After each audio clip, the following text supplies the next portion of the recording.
Hello, and welcome to this session. My name is Lisa Lamb, and I'm from San Diego State University. And I'll be sharing some ideas for teachers who are working with K-12 students. So welcome, and we're glad you're here.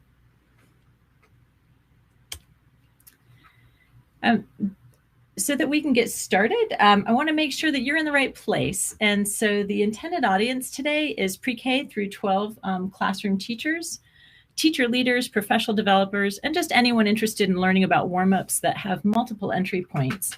The goal of today's session is really to help you enhance your practice. And so this is a very research-based, but it's designed to give you ideas for your own teaching. And in particular, we hope that you'll develop different ways to begin your math lessons that have multiple entry points for your students. That you'll be able to consider why, as a teacher, you might choose one warm-up over another, and then to actually leave this session with a few warm-ups that you can use. So we will be talking about 3 warm-ups today: which one doesn't belong, my favorite no, and single number talks. And with each one of them, we'll talk about what they are, why you might use them, and then at the end, we'll share when you might want to consider using each one. So we are going to jump right in, and we're going to actually try a which one doesn't belong task. So take a moment to think, and of the 4 figures, which one doesn't belong and why? And then once you have one that you've thought of, see if you can figure out why each one doesn't belong and why. And so I'm going to give you about 20 seconds right now. And if you can place in the chat at least one of them that doesn't belong and why. And I'm going to be quiet.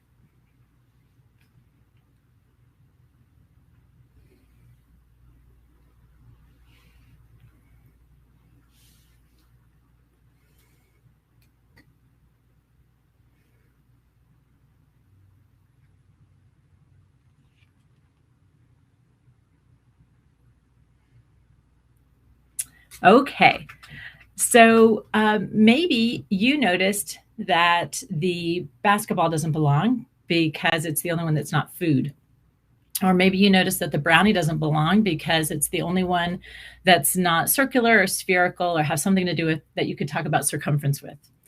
Or maybe you noticed that the cookie doesn't belong because it's the only one that's not brown. Or maybe you decided that the cake didn't belong because it was the only one that had writing on it, so the other ones don't. Whichever one you chose, and maybe you had even other reasons that something doesn't belong, because there are always multiple reasons that you can come up with. We're going to try a few of these, and then I'm going to talk about some of the reasons that you might want to use these tasks. So with this one, what I'd like you to do this time is use what we call a waterfall approach. So type into the chat which one you think doesn't belong, the first one that comes to you. But I will tell you when to hit return so we can see all of the responses come in all at once. So again, I'm going to pause for 20 seconds, but don't hit return yet.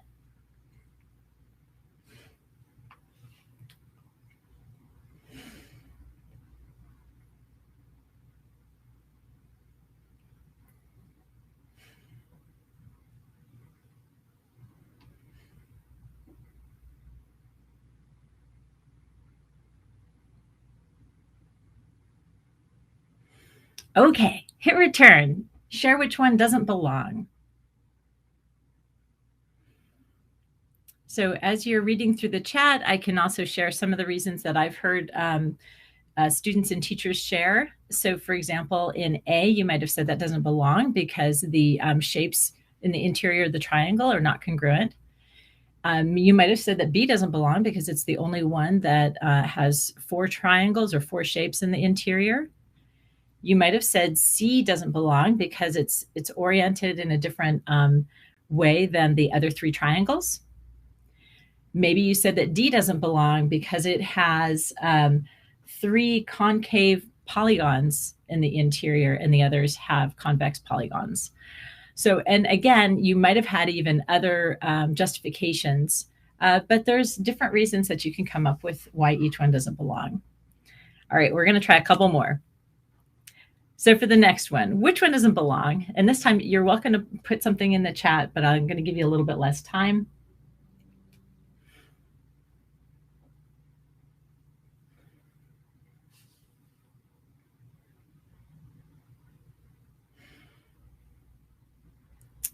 All right. And so you might have noticed that these are all rational numbers and they're represented in different ways.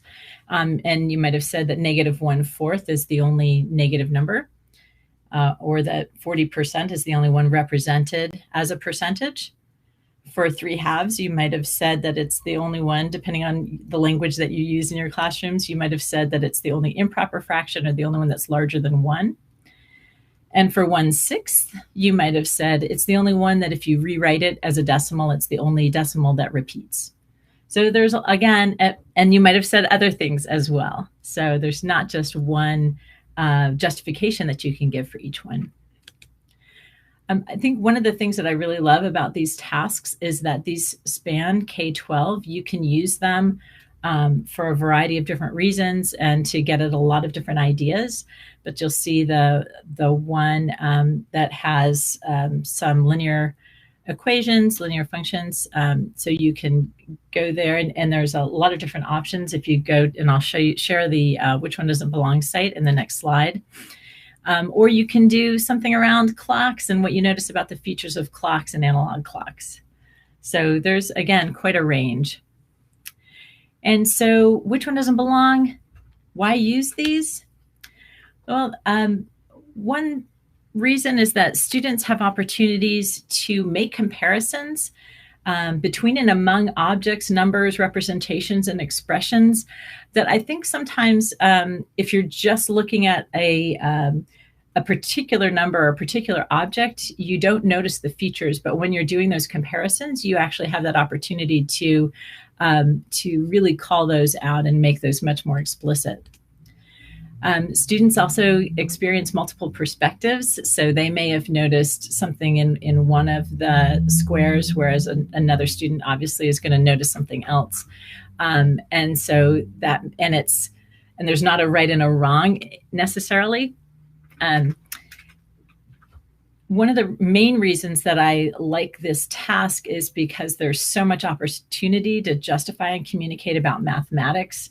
That's probably the biggest feature of this task.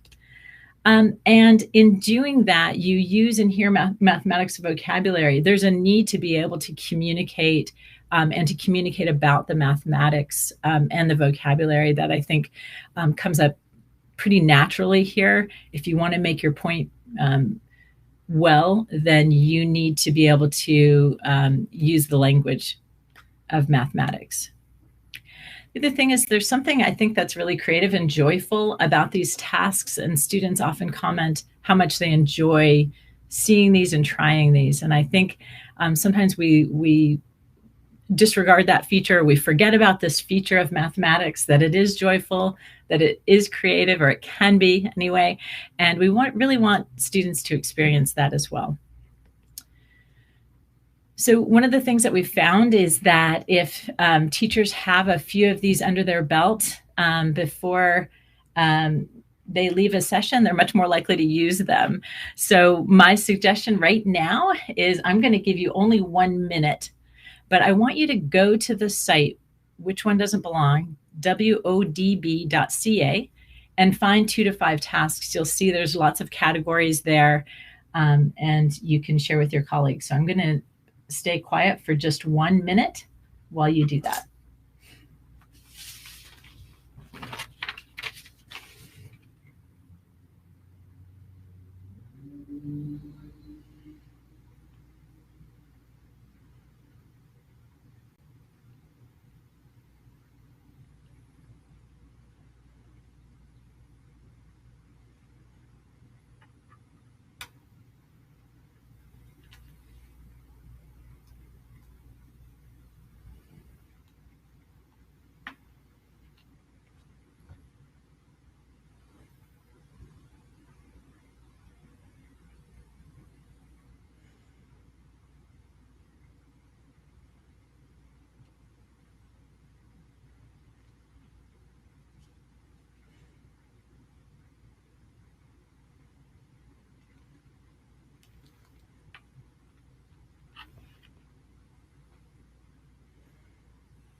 That's your minute. And so I hope that you were able to find a couple of things that you found useful. I hope you bookmarked that page. And I am excited to hear from you about what worked and how your students responded to these tasks. We are going to shift gears right now. So I'm going to ask you to stretch and to take a deep breath so that we have a restart. And now we're going to learn about my favorite no. And in my conversations with teachers, this is probably the one that they're least likely to be familiar with.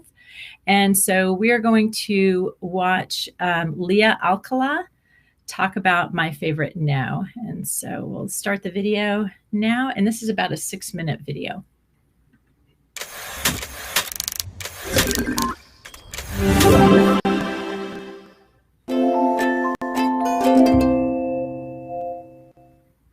Hi, my name is Leah Alcala. I teach 8th grade math, and this is my warm-up routine that I do with my students almost every day. I call it my favorite no. Okay. Good morning, you guys. Your warm-up is on the board. I'm going to hand out your index cards. I put a warm-up problem on the board, hand out index cards to all the kids, have them write their answer. I collect it, and then I sort it, and I say yes, no, yes, no. And I look for my favorite wrong answer, or my favorite no, and we analyze that. 4 minutes to work on it. Everyone makes mistakes. We're going to see your mistakes, you're going to see my mistakes. But a mistake is your opportunity to share with me how much you understand. And if I don't know that you don't know something, I need to teach you before the test. The test is too late. And this is a great spot for me to teach you. Make sure your name is on your card. Put your pencil in your pencil slot and pass your cards to the center. I started my warm-up routine to replace clickers that a lot of classes are buying. So that was a clicker for each student. You ask a question, they lock in an answer. And then you look at your computer screen and you know what percentage of your students understand the problem.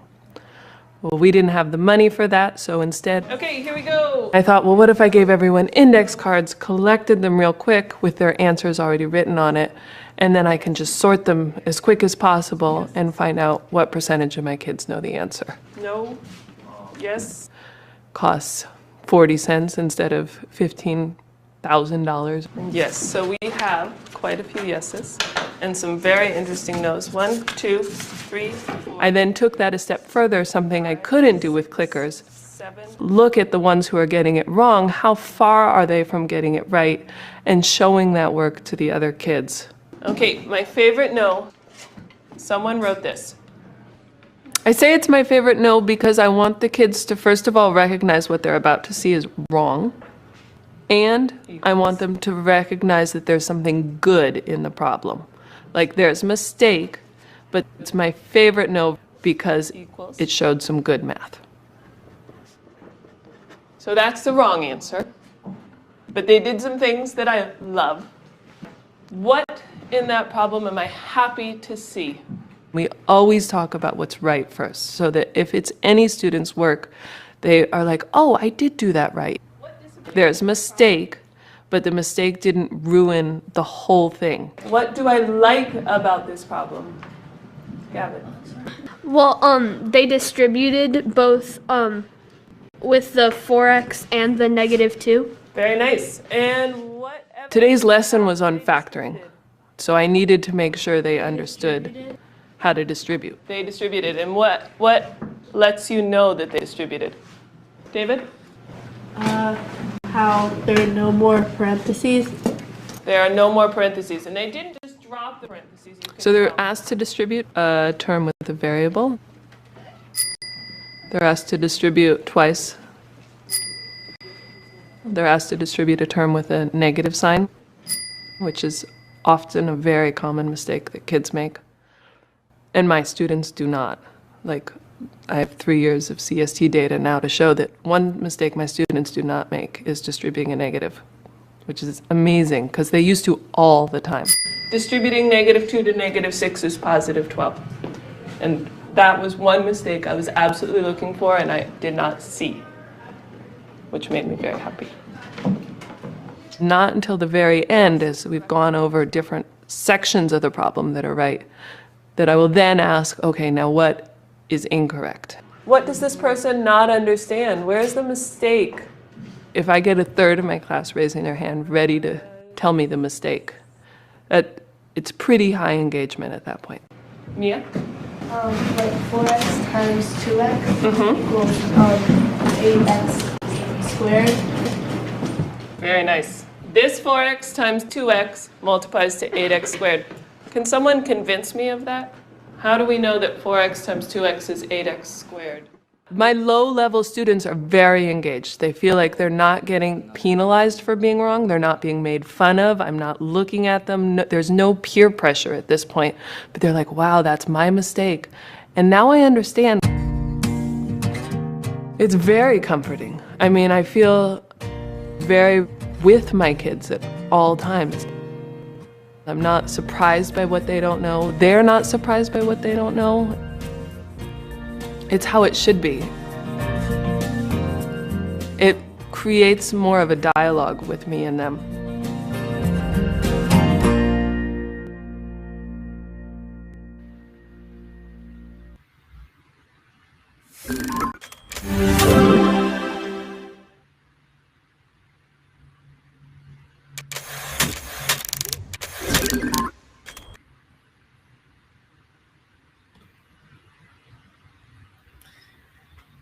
So now that you've seen that, if this was new to you, I think there's, again, some really nice features of this warm-up. And I have had teachers use this from grades K through 12. And it's kind of nice because it's a chance to explicitly address common errors and provide opportunities to improve. So this notion of self-reflection, I think, is really sort of embedded in this task. It's an opportunity to normalize mistakes. And one of the features of this task that I really appreciate is that it's an opportunity to recognize that wrong answers almost always have some good thinking in them, some parts that are correct that you can really draw from and call out. And I think that that's really important for all of us to kind of recognize those features. The teacher in this, the middle school teacher said, there are some things in this response that I love. She actually said, I love. And then later on, she asked, what do I like about this problem? And so there's some really nice parts of this, I think, that get lifted up that I think are really nice. So in this case, what I'd like you to do right now, in terms of creating your own My Favorite No, is to spend some time right now. And I hope that you might have a piece of paper and a pencil around so that you can keep this. But also, if you want to put it in the chat so you can learn from each other, brainstorm and write down some common errors that your students have made in the past year. So these sort of what we call chronic errors. And I just want you to worry about brainstorming now. I don't want you to do the rest of the tasks yet. That's going to be for later. We have such a short period of time today. So right now, I'm just going to give you 2 minutes to brainstorm some common errors that your students do. So for example, she mentioned having the minus sign in front of a binomial.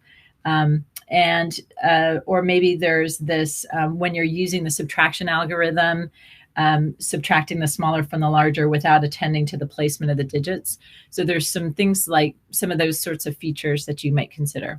All right, 2 minutes. Ready, go.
Okay. I hope that you were able to brainstorm and get down a few different kinds of things that you're thinking about, that you're hoping that your students can reflect on. So with that, at a different time, and so that's why I have the handout, what I'd like you to do is take that task and write the correct response, and then one or more common mistakes that you've seen your students make. And I think for this, for using my favorite no, it's really good to work with a colleague and rehearse the task. And so, and while you're rehearsing, here are some considerations. So you want to think about how you're going to introduce this for the first time, because this is quite a different kind of a task. And I think it's really important, especially the first many times that you do this, that you hide the students' names from other students. So you're not saying, here's, a mistake that, and then you name the student. And in fact, I think it's probably better if you can, especially if it's a mistake that you're going to see lots of people, you can say there were a few people in the class that made the mistake, so that, again, you're trying to protect the students' anonymity here. And then when you divide the pile, so you have a pile of correct and incorrect answers, then what are you going to do? So I think the more that you can think about how you're going to proceed, the better off you're going to be. And so for example, how will you write the student's incorrect response? How will you notate it?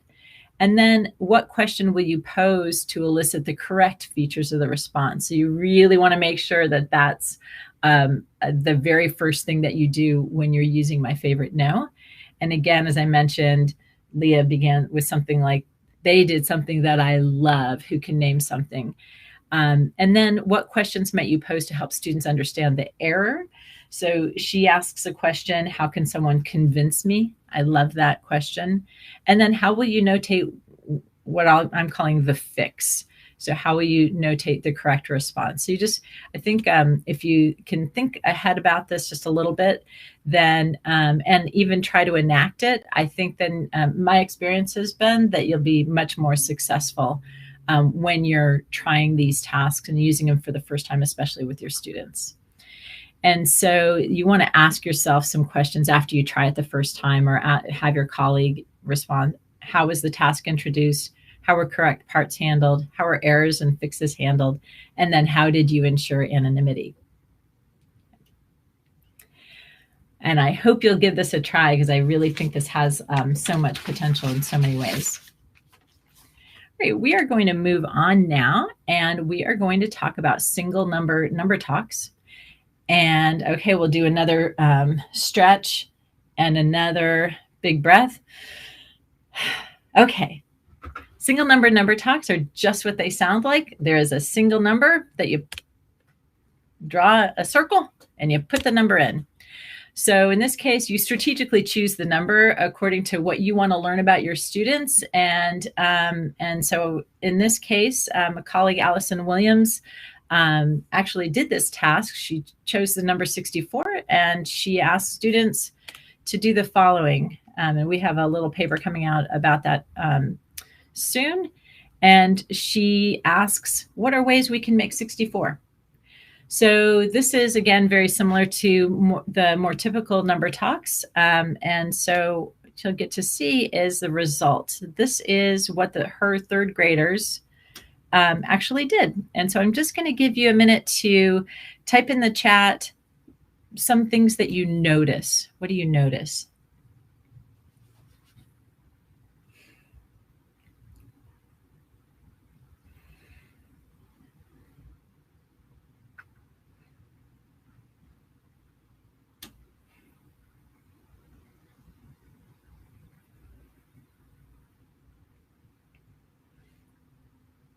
So I'll start sharing some of the things that you might have noticed. One is that students have used all four operations, that they have combined, or maybe they've combined the operations. Sometimes there's two terms, sometimes there's three or more terms in here. There's doubling, there's place value that's represented in different ways. You'll notice that the features in red are the parts that the teacher added when she was talking about the commutative property and the identity property of multiplication and of addition. So there's some nice features that the teacher was able to add in here. And so we found that these are also a really nice warm-up that you can use because there are multiple entry points, and students can experience a task that has an infinite number of solutions. And I think there's something exciting about that. Just the fact that you could keep working on this and come up with, well, forever, basically. So I think that just the fact that that's true, you can come to view mathematics as a creative endeavor. Students can see themselves as mathematicians, and teachers can begin connecting those expressions to mathematical properties, which I think is really nice to be able to lift up. And so there's definitely a lot that's been written about both number talks and single number talks. Of course, there's Ruth Parker and Kathy Humphreys who've done a lot of work, and Sherry Parrish. So I definitely want to acknowledge them in terms of the number talks that typically have two terms, have expressions in them. And then there's others who have done work around the single number talks. So I want to end with just thinking about how you might use and when you might use each task. So going back to which one doesn't belong, you might use that to encourage participation from many, to support the development of students' ability to justify. And this is a pretty safe environment to be able to do that. So I think it's a nice way to initiate students into that kind of conversation. It might be a good way to introduce a new topic or remind students of a topic. And it's a way for the teacher to formatively assess their students. And again, I just think these are joyous. So it's a nice way to spark joy in math class. You might use my favorite no to support students to be able to repair their own errors. So that idea of self-reflection, especially errors that we know as teachers are chronic. We sort of know every year, this is the error that students are going to make. To support learning of something that is quote unquote already been taught. And to normalize mistakes and allow others to know that they're not the only ones making an error. I think it's kind of comforting, and yet they have these opportunities to fix their mistakes. And I think one of the really important features of this is to help students recognize that responses with errors often have features that really showcase correct thinking. There's a lot of good mathematical understanding in there. And then the single number talk, again, is another one that provides access to all. You can really engage at this in a lot of different levels. And you can start using like multiple operations together, or you can start using exponents. There's just a lot that you can do here. And again, this provides opportunities for students to engage in the creative aspects of mathematics. If you're curious about how students are going to approach a particular kind of number, so you can use decimals, you can use, you can even use algebraic expressions here if you wanted to. You can formatively assess students' knowledge here, and then you can help students make connections to mathematical properties, which I think is really important. So here's my question for you. Which type of warm-up do you plan to use first and why? You're welcome to put that in the chat.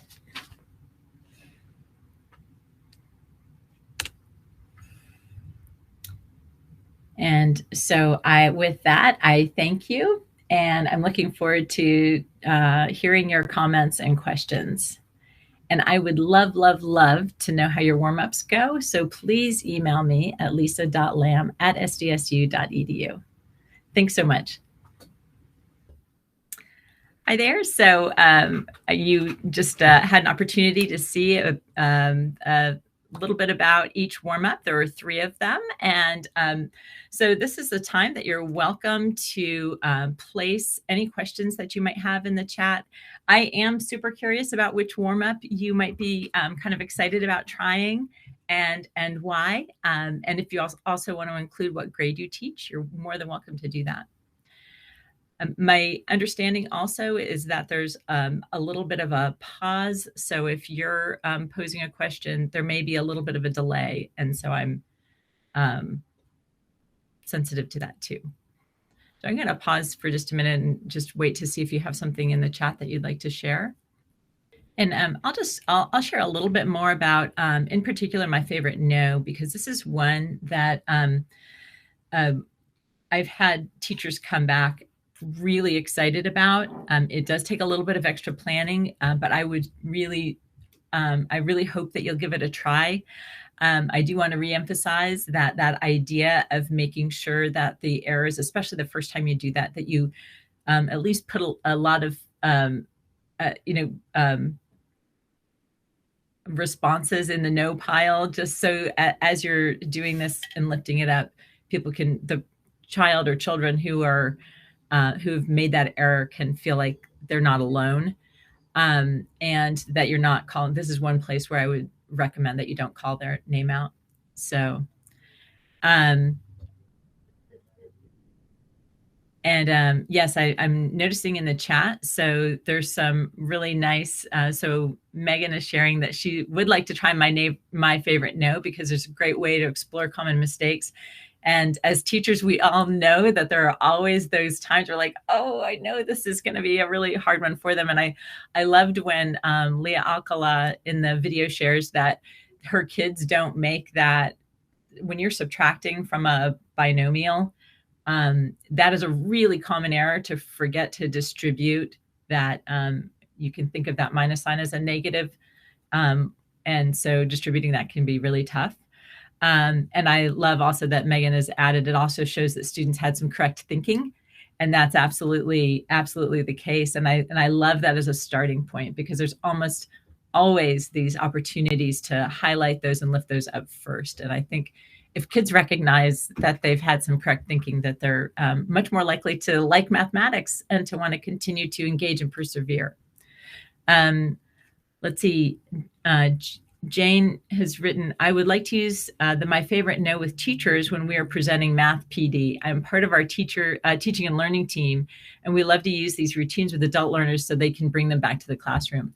And I love that idea, especially because in the math PD, you can actually give teachers time to brainstorm common errors, to actually enact it. So put them in small groups and have them try it with each other and practice the notating, really think through how they're going to notate the incorrect answer, how they're going to lift up the correct parts of the answer, and then get responses to correct the error in the task.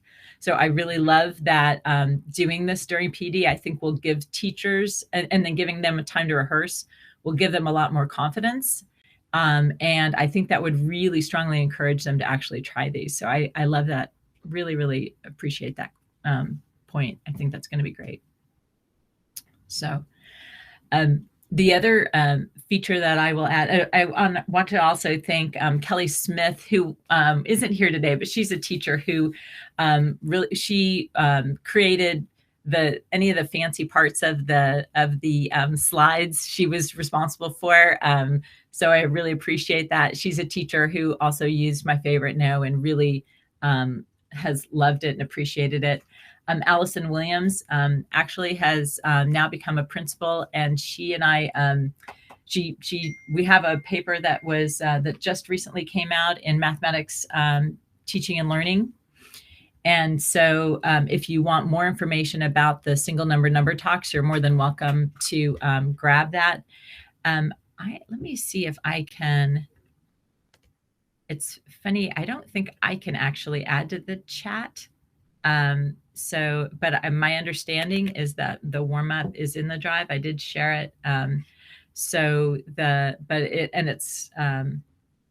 has, I think, my name on an IES and warm-ups with a twist in it. So I hope it, and you're also welcome to email me if you cannot find that information at lisa.lamb@sdsu.edu.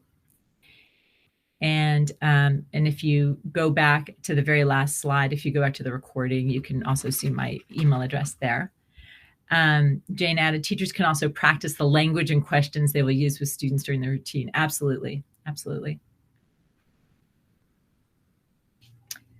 Jumping back to the single number talk, one of the reasons, and I'll speak on behalf of Allison Williams, is she had shared that she started using that because what was happening with the expressions, and she still uses both the number talks that are expressions and the single number talk.